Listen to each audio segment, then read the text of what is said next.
مسجد نبوی شریفہ وہ بھی مسجد ہے، وہ بھی مسجد اللہ کا گھر ہے، لیکن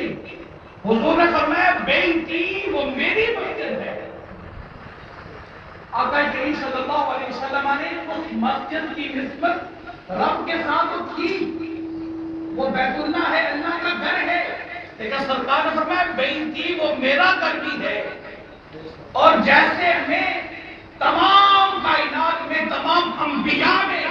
افضل الرسول ہوں، اسی طرح میرا گھر بھی تمام گھروں سے افضل والا۔ فرمایا جو شخص میرے گھر میں یعنی مسجد نبوی شریفہ میں ایک نماز ادا کرے گا، اللہ رب العالمین اس کو 50,000 نمازوں کا ثواب عطا فرمائے گا۔ بیت المقدس کی فضیلت کیوں ہے کہ وہ حضور علیہ السلام کی بعثت مبارکہ سے پہلے جتنے بھی انبیاء کرام تشریف لائے، اکثر انبیاء کا وہ قبلہ رہا۔ اور اس اعتبار سے اور پھر سرکار نے فرمایا کہ جب دجال دنیا میں آئے گا تو ہر طرف وہ فتنہ فساد برپا کرے گا، لیکن فرمایا 4 مقامات ایسے ہیں کہ جن کے طرف وہ نہیں جا سکے گا۔ ان مقامات میں سے ایک مقام بیت المقدس بھی ہے، اور اس فضیلت کے اعتبار سے، اس مقام کے اعتبار سے، اس اعزاز کے اعتبار سے جو اللہ نے اس مقدس گھر کو دیا ہے، فرمایا جو ایک نماز ادا کرے گا اس کو 50,000 نمازوں کا ثواب ملے گا۔ یہ مقامات کی فضیلت ہوگی، ایام کی فضیلت بھی ہے۔ جیسا کہ حضور علیہ السلام نے فرمایا کہ جو آدمی رمضان المبارک میں ایک نفل ادا کرتا ہے، اللہ تعالیٰ اس کو ایک فرض کے برابر ثواب عطا فرماتا ہے۔ فرمایا جو ایک فرض کی تکمیل کرتا ہے اس کو 70 فرائض کا ثواب اللہ تعالیٰ عطا فرماتا ہے۔ ایک نیکی کا ویسے تو عام دنوں میں 10 گنا ثواب ملتا ہے، لیکن رمضان المبارک میں ایک نیکی کا 70 گنا ثواب ملتا ہے۔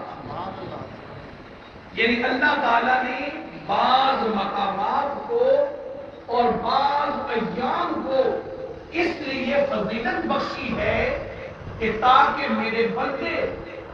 میرے ان مقامات سے اور میرے ان ایام سے مستفید ہو کر اپنے نامہ اعمال میں نیکیوں کا ذخیرہ جمع کر سکیں۔ اور شب قدر کا نزول بھی اس کا سبب یہی چیز ہے۔ شب قدر کا نزول بھی اس کا سبب یہی چیز ہے کہ جب حضور علیہ السلام بنی اسرائیل کے عابدین کا ذکر اپنے صحابہ کے سامنے کیا تو صحابہ فرماتے ہیں کہ ہمیں تعجب ہوا، ہم نے حضور علیہ السلام کی خدمت میں عرض کی یا رسول اللہ صلی اللہ علیہ وسلم، بنی اسرائیل کے عابدین دن کو جہاد کرتے تھے، رات کو وہ قیام کیا کرتے تھے، یا رسول اللہ ان کی عمریں بڑی طویل تھی۔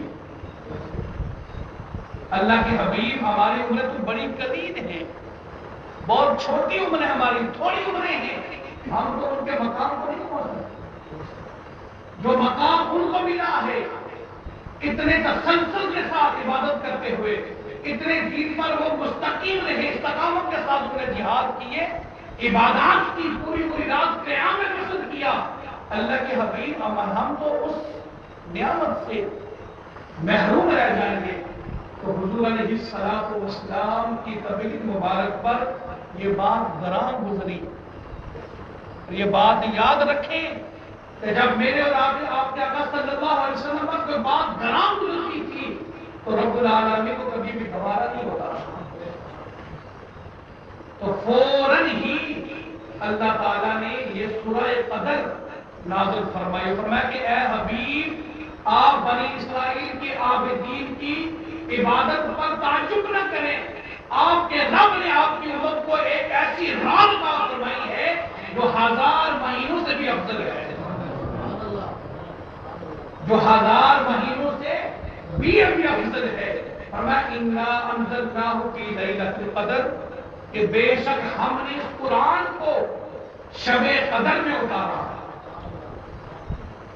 آگے خود ارشاد فرمایا وما ادراک ما لیلۃ القدر،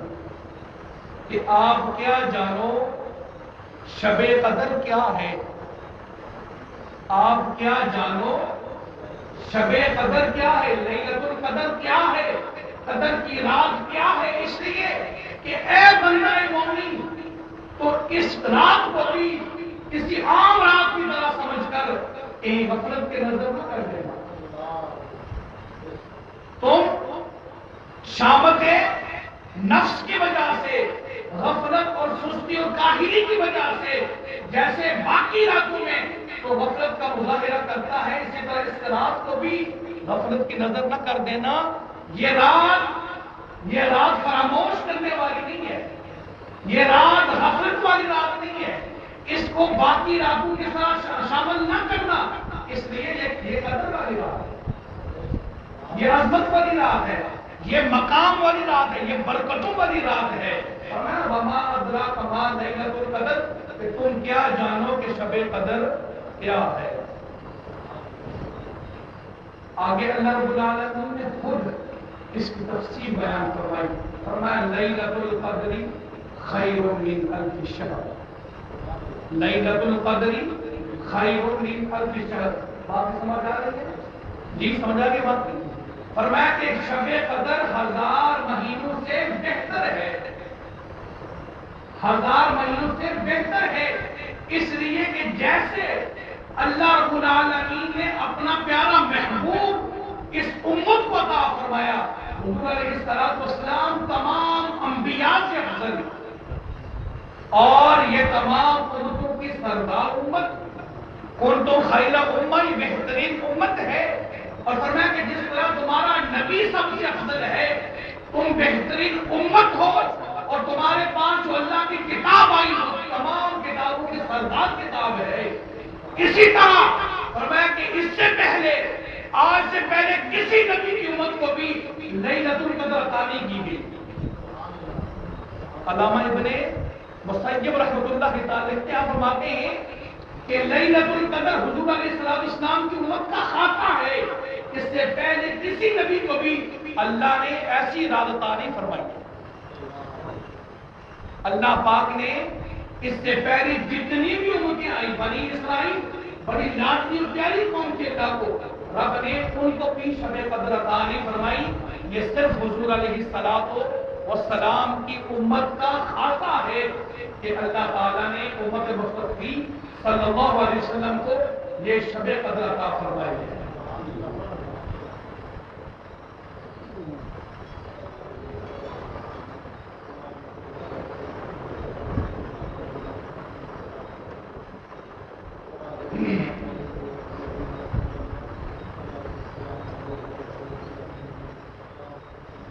فرمایا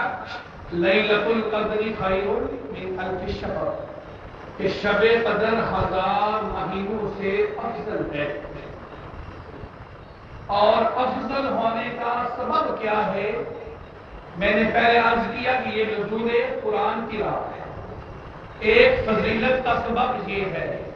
دوسرا فضیلت کا سبب یہ ہے کہ اس میں قرآن کریم اتارا گیا میں رمضان کی رات ہے یہ، اور پھر یہ رات ایسی ہے کہ جو اس سے پہلے کسی امت کو عطا نہیں ہوئی، اور پھر اس میں تنزل الملائکہ، اس میں ملائکہ کرام کا نزول بھی ہوتا ہے۔ سلام ہی، فرمائیے سلامتی والی رات ہے، یعنی ملائکہ کرام کا نزول ہونا بھی اس کی ایک اعزاز والی بات ہے۔ اور پھر اس میں فرمایا یہ رات سراپا سلامتی ہے، غروب آفتاب سے لے کر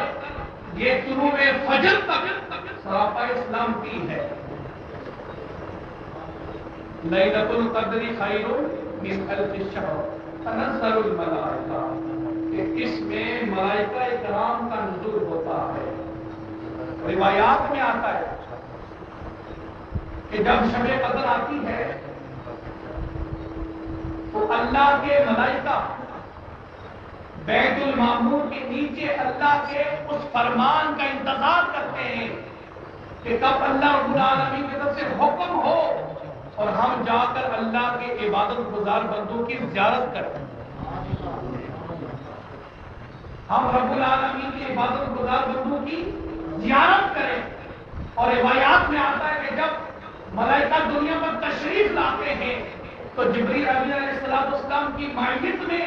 وہ پوری روئے زمین پر پھیل جاتے ہیں، اور ہر وہ کونا، ہر وہ جگہ، ہر وہ نکر، ہر وہ گھر، ہر وہ عبادت خانہ کہ جس میں اللہ کا بندہ رب کو یاد کر رہا ہوتا ہے،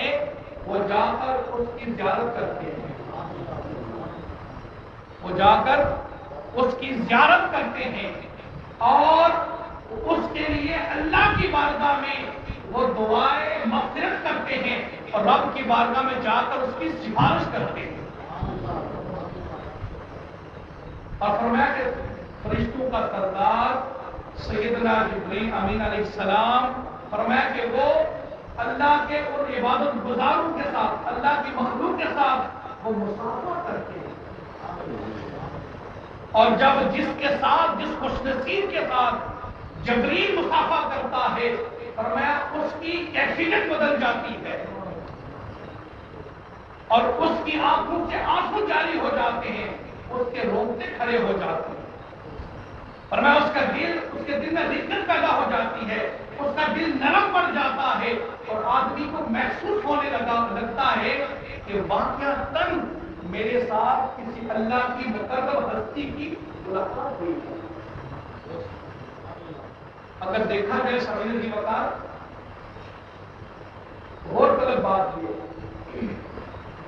کہ ملائکہ جو ہیں اللہ کے مقربین، وہ مخلوق ہے، مقربین کی جماعت ہے، وہ گناہ سے معصوم ہے، وہ خطا سے بری ہے، لیکن وہ انسانوں کی زیارت کے لیے، ہم جیسے خاکیوں کی زیارت کے لیے، ہم جیسے گناہگاروں کی زیارت کے لیے وہ دنیا میں تشریف لاتے ہیں۔ کیوں؟ حالانکہ وہ خطا سے بھی معصوم ہے، ان کا جینا، ان کی زندگی کا مقصد، ان کی خوراک، ان کی ساری زندگی کی تک و دور صرف یہی ہے کہ وہ اللہ کی بارگاہ میں ہمیشہ ذکر میں مصروف رہتے ہیں، لیکن وہ ہم خاکیوں کی زیارت کے لیے دنیا میں کیوں تشریف لاتے ہیں؟ غور طلب بات۔ اس کا مفسرین کرام نے جواب دیا ہے، فرمایا کہ مسلمانوں کے اندر، انسانوں کے اندر بعض ایسی خوبیاں ہیں، ایسی کوالٹیز ہیں کہ جن کا فرشتوں کے اندر تصور تک نہیں ہے، کہ جن کا فرشتوں کے اندر کنسپٹ نہیں ہے، وہ چیزیں ان کے اندر مفقود ہیں، وہ چیزیں ان کے اندر نہیں پائی جاتی ہیں، اور ان چیزوں کی وجہ سے اللہ تعالیٰ نے انسان کو اشرف المخلوقات بنایا۔ فرمایا کہ ایسا آدمی کہ جس کو شدید بھوک لگی ہوئی ہے، شدت بھوک کی وجہ سے وہ نڈھال ہے اور اس کے پاس لذیذ کھانا پڑا ہوا ہے، لیکن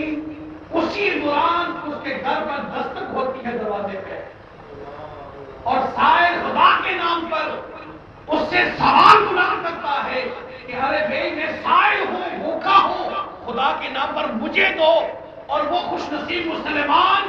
اپنی حاجت کو بھول کر، اپنی پیاس اور بھوک کو بھول کر وہ کھانا اٹھا کر سائل کے والے کر دیتا ہے، وہ کھانا اٹھا کر اس سائل کے والے کر دیتا ہے، اپنے پیٹ پر وہ پتھر باندھ لیتا ہے، اپنی بھوک کو وہ سہ جاتا ہے، برداشت کر جاتا ہے، اس لیے کہ کہنے والے نے اس کو اس کے رب کا واسطہ دیا ہے۔